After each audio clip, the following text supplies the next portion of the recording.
Good afternoon. I'm going to call this meeting of the West Haymarket JPA to order.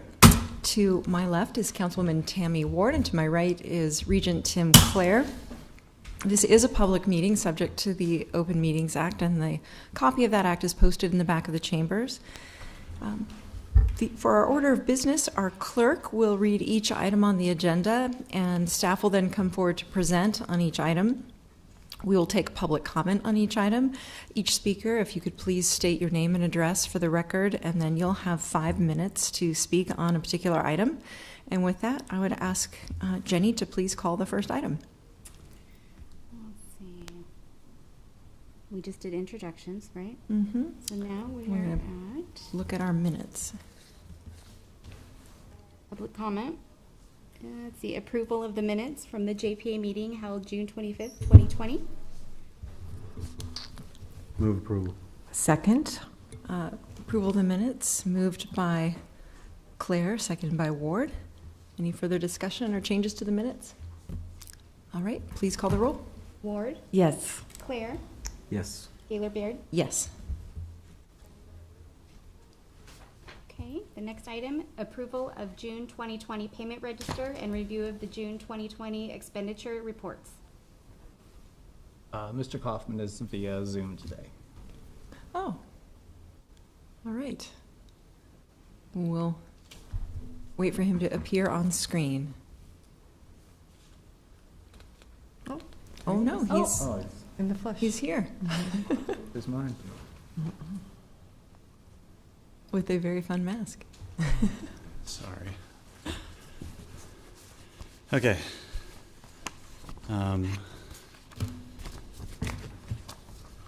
The June financial reports before you. On the first page of your payment register divider, you have the reports for June that had a total of $8,007,334 in expenditures. We had a fairly large month, primarily because of the debt payments that came out that were scheduled. We made interest payments of $7,407,527. In addition, we had the UNL settlement payment. That's also on the payment register there.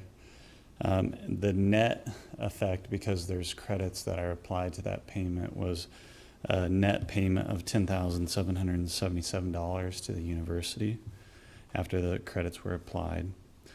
We had the third quarter staff payment for city staff of $100,377.75. April parking deck management of $155,412. And one of the larger payments for Olson, the Streetscape project, which was associated with the development of the project and the redevelopment agreement of $107,378.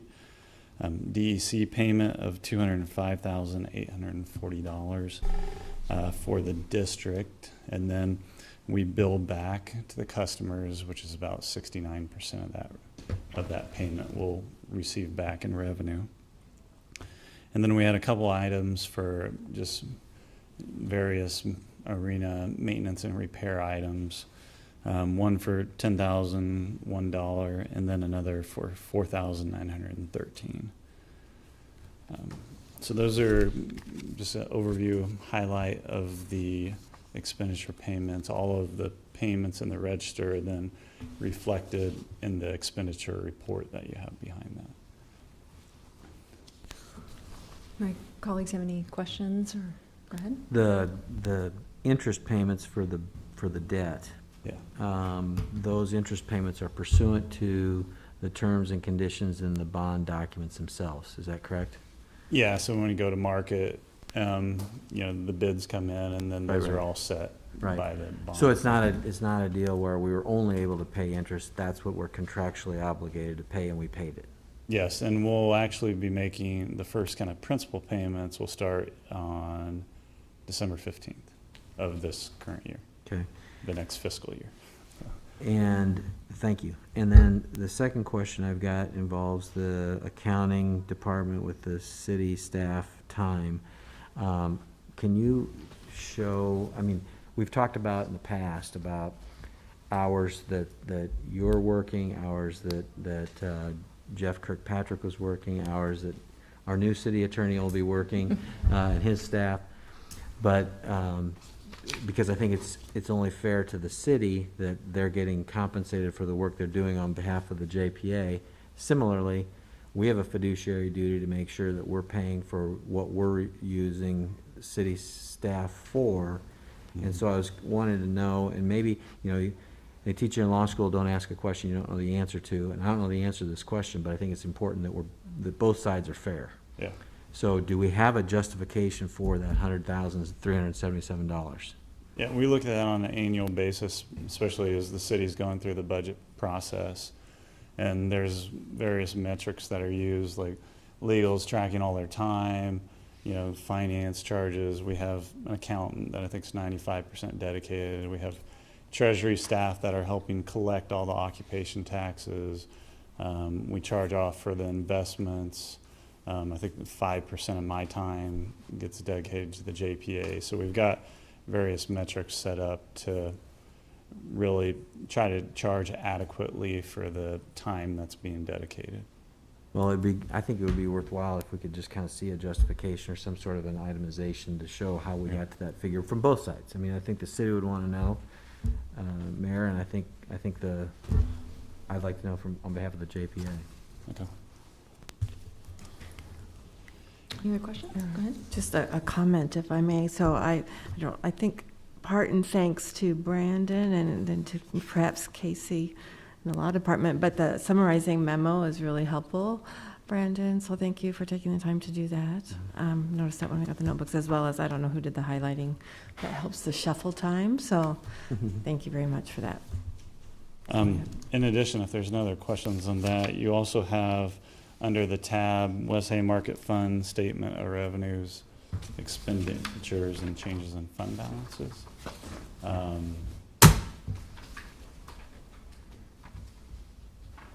Make sure, there you go. Tammy's got it.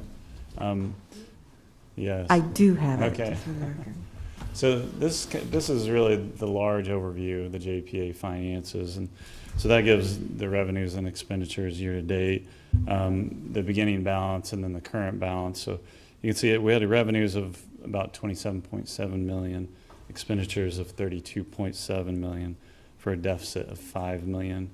We had beginning balances of 44.6 million, and we have an ending balance as of June 30th of 39.6 million. That will improve a little as we move forward because we just made the debt payments.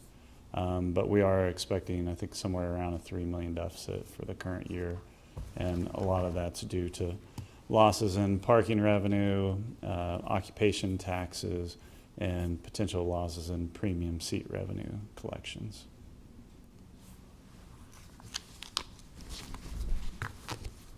Thank you. This time we entertain public comment on this item. If is anyone here who'd like to testify?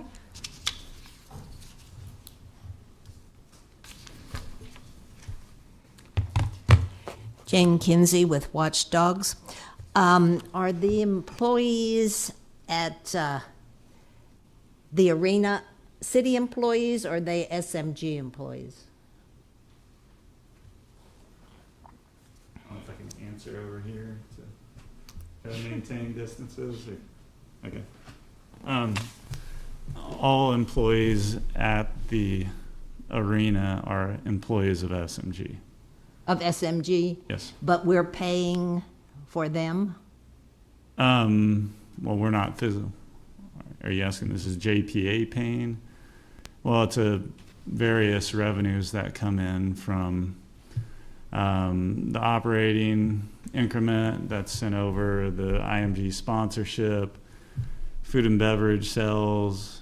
So there's various revenues that the arena collects to pay for their operations. And they couldn't be laid off till they get more to save money? I think some of those discussions have occurred with the SMG. I can't specifically speak to actions that they've taken at this time. Mm-hmm. Mm-hmm. So, but it seems like when there are income difficulties, most companies, most families cut expenses. And it doesn't look like there've been a lot of expenses cut here. So I'm wondering if you're going to have a deficit, how do you plan to handle that? Well, I'm not sure if you could necessarily say that no, nothing has been cut so far at the arena. In addition, there's still events that are being planned at the arena. They have graduation ceremonies that are coming up, or they're in discussions as well on volleyball, and then after that, potentially basketball. So, you know, with those events on the horizon, I don't know how you can just automatically lay off for a big portion of your staff that you're going to need here pretty soon.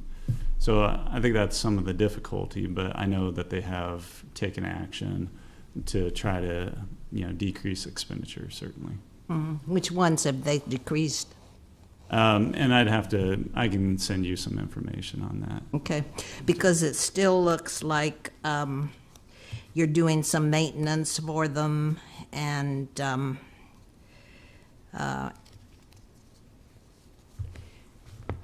the taxpayers have to pick up this bill if it doesn't work out. So I think we feel like there ought to be more cutting done.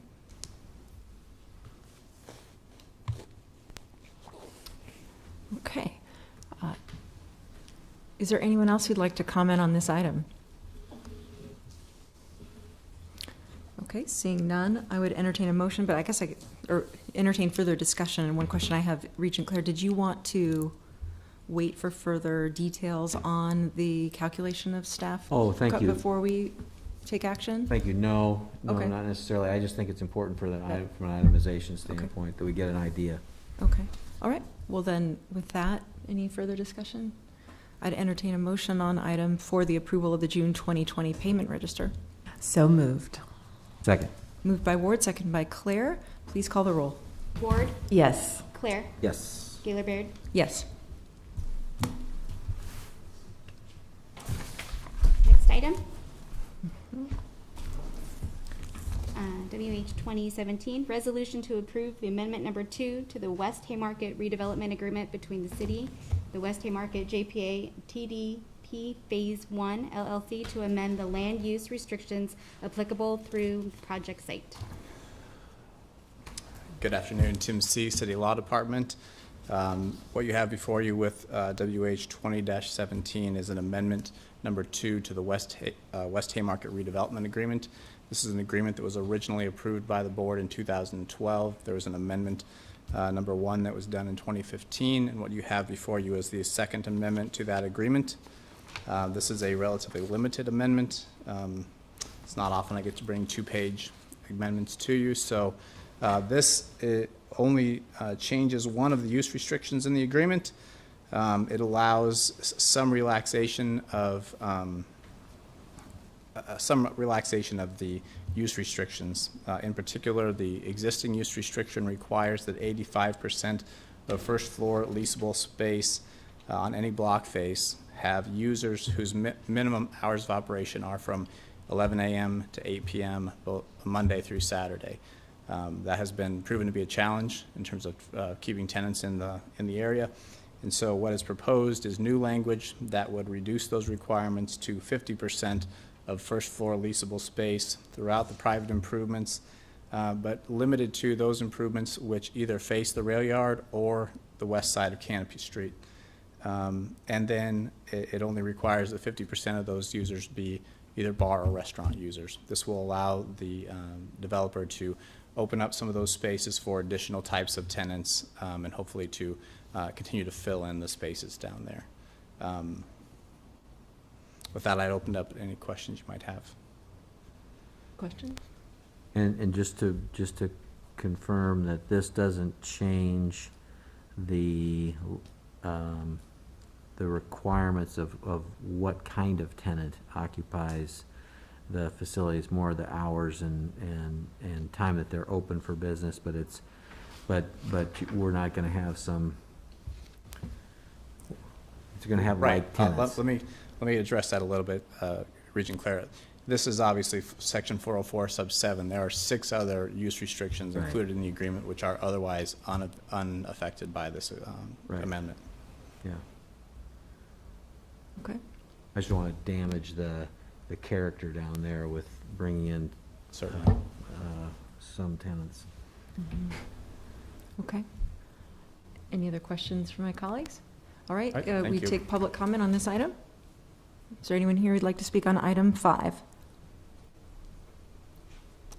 Okay, seeing none, I'd entertain a motion on this resolution, amendment number 2.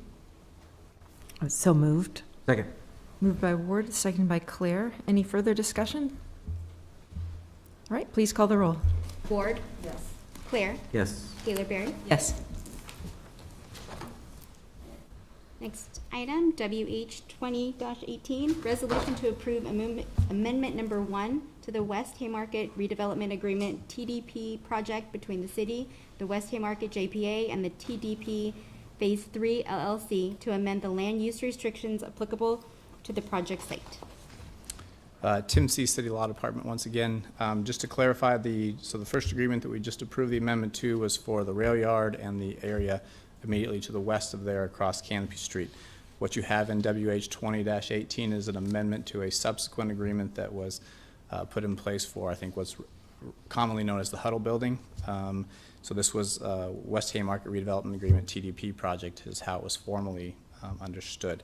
This again is a use restriction, somewhat of a relaxation of just one of the use restrictions in that agreement. All this does is create an exception that allows an anchor tenant of the building to use what would otherwise have been retail space on the first floor of the building as sort of a corporate reception area and lobby so that they can make use of that first floor space, sort of as their welcome area to the building. So again, this is an exception. If it's anyone other than that anchor tenant of the building, they would be held to the same use restrictions as previously existed in the agreement. Questions for Mr. C? And I assume, I should have asked this last time too, I assume that the other parties all are in agreement with what we're proposing here in these agreements? Yes, certainly the developer's in agreement with this. This was done at their request largely. We were at the city council on Monday, and I believe they approved it Yes. on Monday as well. Yes, So unanimous. this is the last entity to appear before. Buck stops here. I Great. guess, yeah. Would anyone else like to testify on this item?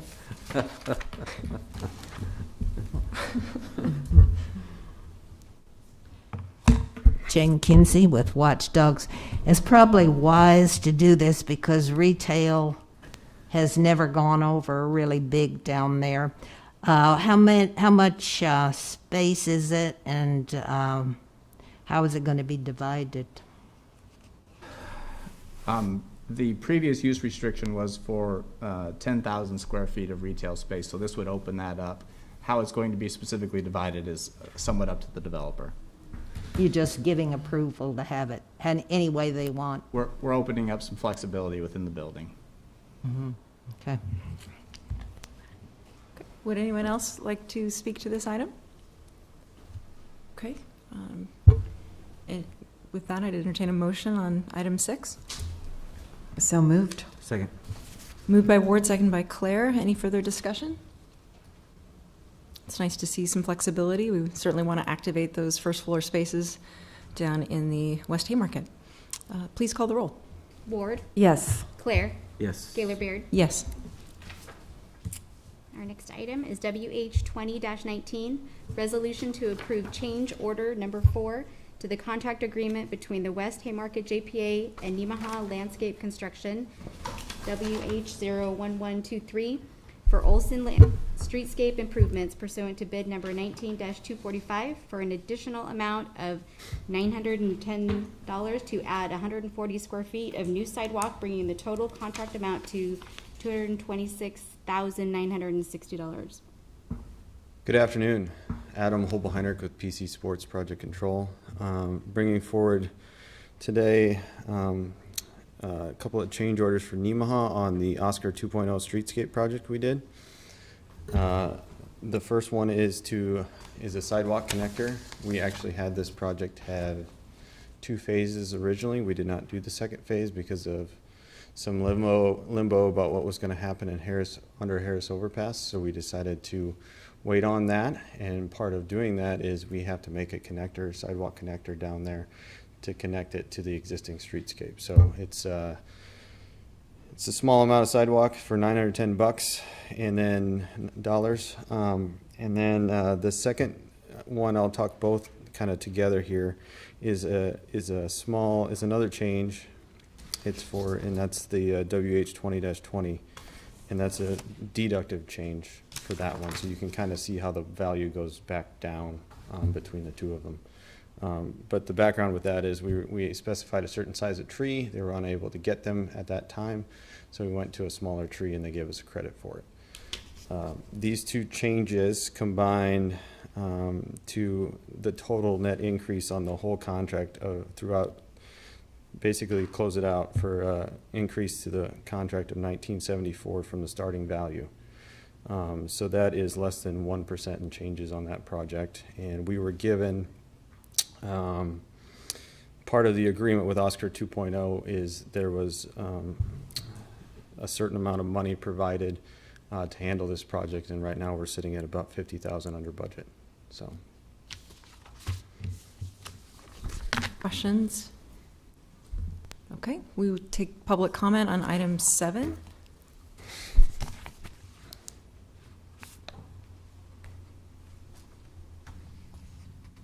Jane Kinsey with Watchdog. So are you saying that this is in the contract that you have to live up to, or is it something extra? the $910 was an additional change in order to complete the project and meet safety standards down there. The 86. $86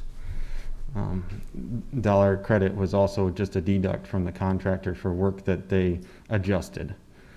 The contract, that 1974 is the complete increase from the starting value of the contract to essentially the closing value. Mm-hmm.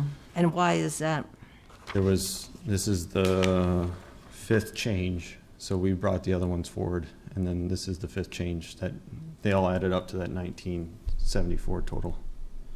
I didn't hear you. Could you repeat that? We've done 5 change orders with Yamaha, and they've totaled $1,974 to date, and that's the only increase from the original contract value, and it's under 1% of the contract value, which is very good in construction standards. Mm-hmm. And that's allowed in the contract? We pay them for work that is in addition to what we asked them for originally, yes. Mm-hmm. What was the reason for it? Just that they wanted it, or? No, we needed it. We needed to connect the sidewalk there in order for pedestrians to pass through. Mm-hmm. And it was a change that was a result of delaying the second portion of the project. Mm-hmm.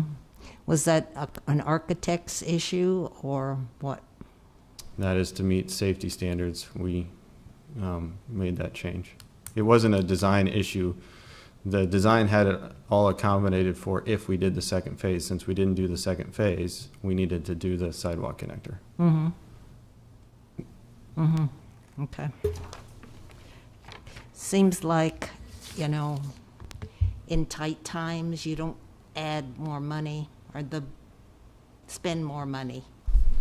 And did you try to negotiate with them about it, or they wanted it? And I would also say, and we did make sure it was a fair price, and in tight times, we should also pay contractors what their work is worth.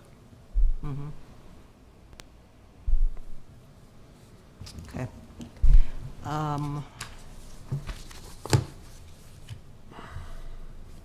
By just feeling like you need to do that, or is that the way that they do business, or what? I'm confused by the question. Well, You said we pay them a fair price. Yes, we asked a contractor to do additional work. Okay, That costs them additional money, and we pay them a fair price to do that work. okay. And we had to do that additional work in order to allow people to walk on the sidewalk down there. But that wasn't in the original contract? Correct, And why is that? because we didn't do the second phase. Okay, so it was not planned for, is that it? We were hoping to do the second phase. The bid was a little higher than we were expecting, and there was some fluctuation on what was happening to the development in the south, so we decided not to do the second phase. And we figured there might be a couple additional costs if we did not do the second phase, and this is what we have. Couldn't have been avoided. Nope. Okay. Would anyone else like to testify on item 7? Seeing none, I'd entertain a motion on the resolution for change order number 4. So moved. Second. Moved by Claire, second by Ward. Any further discussion on this item? Okay, please call the roll. Ward, Yes. Claire, Yes. Gaylor Baird. Yes. And I know we've had discussion already on item 8, but if you could read it into the record officially, Jenny, that would be great. Next item is WH 20-20, resolution to approve change order number 5 to the contract agreement between the West Haymarket JPA and Yamaha Landscape Construction, WH 01123, for Olson Streetscape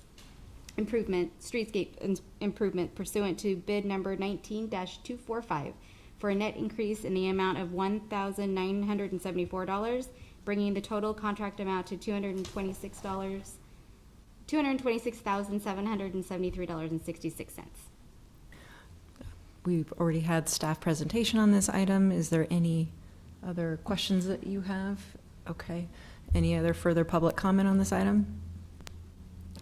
Seeing none, I'd entertain a motion.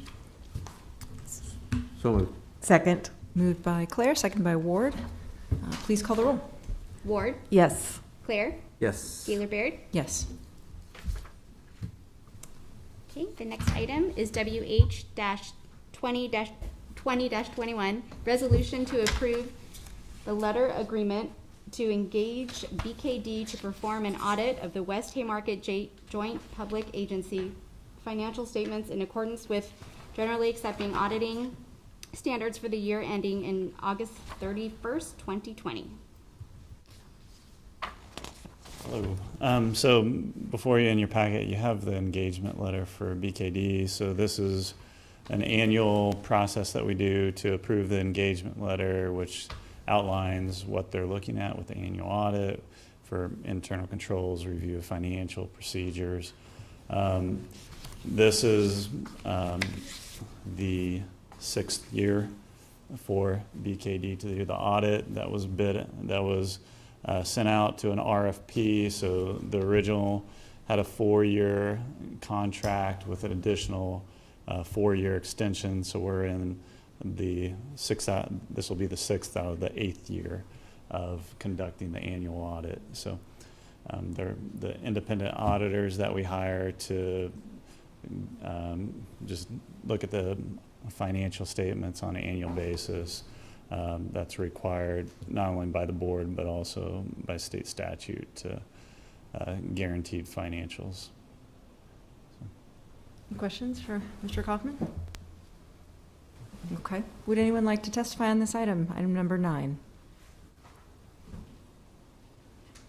Okay, seeing none, I'd entertain a motion on number 9, item 9. So moved. Second. Moved by Ward, second by Claire. Any further comments? All right, please call the roll. Ward, Yes. Claire, Yes. Gaylor Baird. Yes. Okay, at this time, we'd set the next meeting date for the JPA. That will be Thursday, August 27th at 2:30 p.m. here in Council Chambers and the first floor of the City County Building. And with that, take a motion to adjourn. So moved. Second. Moved by Ward, seconded by Claire. Please call the roll. Ward, Yes. Claire, Yes. Gaylor Baird. Yes, we are adjourned.